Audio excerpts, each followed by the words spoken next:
నమస్తే welcome to today tomorrow నేను మీ నరేష్ మాజీ మంత్రి మల్లారెడ్డికి ఇది ఒక బ్యాడ్ టైం అని చెప్పుకోవాలి ఈరోజు మల్లారెడ్డి కాలేజ్ మైసమ్మగూడలో ఉన్నటువంటి మల్లారెడ్డి అగ్రికల్చర్ కాలేజీలో మాజీ ఎమ్మెల్యే మైనంపల్లి హనుమంతరావు వెళ్ళడం జరిగింది అక్కడ ఆ కాలేజీలో అగ్రికల్చర్ కాలేజీలో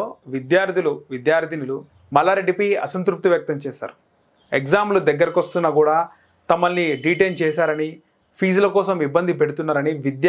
విద్యార్థులు ఆందోళన వ్యక్తం చేశారు ఈ ఆందోళనకు మైనంపల్లి హనుమంతరావు మద్దతు ఇచ్చారు ఇక ఆ కాలేజ్ విద్యార్థులు మల్లారెడ్డి దిష్టిబొమ్మ కూడా తగలబెట్టారు దీనికి సంబంధించి అక్కడ మైనంపల్లి హనుమంతరావు కూడా విద్యార్థులకు ఆయన సపోర్ట్గా నిలిచి మల్లారెడ్డిపై ధ్వజమెత్తారు ఆయన కాలేజీలు ఆయన జాగాలు అన్నీ కూడా కబ్జా చేసినవే సిక్కం భూమి అని చెరువు భూమి అని మొత్తం కబ్జా చేసే ఆయన కాలేజీలు కట్టుకున్నాడు మల్లారెడ్డిని వదిలిపెట్టే ప్రసక్తే లేదని చెప్పేసి అక్కడ మైనంపల్లి హనుమంతరావు చెబుతున్నారు దీనికి సంబంధించి ఇది మల్లారెడ్డికి ఒక పెద్ద బ్యాడ్ న్యూస్ సొంత కాలేజ్ విద్యార్థులు ఆయన పైన ఆపోజిట్గా ధర్నా చేస్తుంటే ఆపోజిట్గా గొడవ చేస్తుంటే దానికి ఆయన ప్రత్యర్థి మైనంపల్లి హనుమంతరావు వచ్చి సపోర్ట్ ఇవ్వడం ఇది పెద్ద తలనొప్పి వ్యవహారమే మల్లారెడ్డికి అయితే దీనికి సంబంధించి మల్లారెడ్డి ఏ విధంగా రియాక్ట్ అవుతాడో మళ్ళీ వేచి చూడాలి